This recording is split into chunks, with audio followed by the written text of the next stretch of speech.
Team ఏదైనా, ground ఎక్కడైనా, లక్ష్యం ఎంతైనా మేము మా అగ్రెసివ్ ఇంటెంట్తోనే ఆడతామని ఎస్ఆర్హెచ్ మరోసారి నిరూపించింది. టాస్ గెలిచి బౌలింగ్ తీసుకున్న ఎస్ఆర్హెచ్ బౌలర్స్పై బాస్ బేబీ వైభవ్ రివెంజ్ తీర్చుకున్నాడు. లాస్ట్ మ్యాచ్లో అవుట్ చేసిన ప్రఫుల్ బౌలింగ్ని ఉతికారేశాడు. అనికేత్ వైభవ్ క్యాచ్ని మిస్ చేసి పెద్ద మిస్టేక్ చేశాడు. 15 ఇయర్స్ చోటా భీమ్ 37 బాల్స్లో 103 రన్స్తో అన్బిలీవబుల్ బ్యాటింగ్ చేశాడు. ధ్రువ్ జురేల్ 35 బాల్స్లో 51 రన్స్ చేశాడు.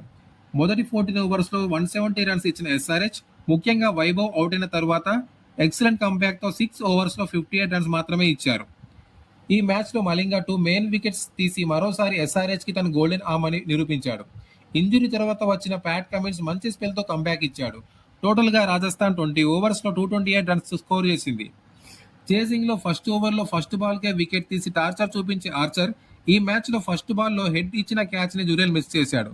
క్యాచ్ మిస్ చేయడం వల్ల పెద్దగా నష్టమేమీ జరగలేదు, ఎందుకంటే అదే ఓవర్ 5th బాల్కి హెడ్ జురేల్కి దొరికిపోయాడు. ఇక అభిషేక్ శర్మ క్యాచ్ని హెడ్ మేయర్ జడేజా మిస్ చేయడం వల్ల రాజస్థాన్ విన్నింగ్ ఛాన్సెస్ తగ్గాయి. ఈశాందర్ షాట్స్తో కిషన్ చేజ్ని ఇంకా ఈజీ చేశాడు. ఈశాన్, అభిషేక్ రాజస్థాన్కి మదిపోగొట్టే షాట్స్ ఆడారు. ఈశాన్, అభిషేక్ తర్వాత వచ్చిన క్లాస్ అండ్ నితీష్ రెడ్డి అదే ఊపిని కంటిన్యూ చేసి చేజ్ని ఇంకా ఈజీ చేశారు. సలీల్ అరోరా 6తో 18.3 ఓవర్స్లోనే ఎస్ఆర్హెచ్ 229 రన్స్ చేజ్ని ఫినిష్ చేశారు. 4 వరుస విజయాలతో ఎస్ఆర్హెచ్ పాయింట్స్ టేబుల్లో థర్డ్ పొజిషన్లో ఉంది.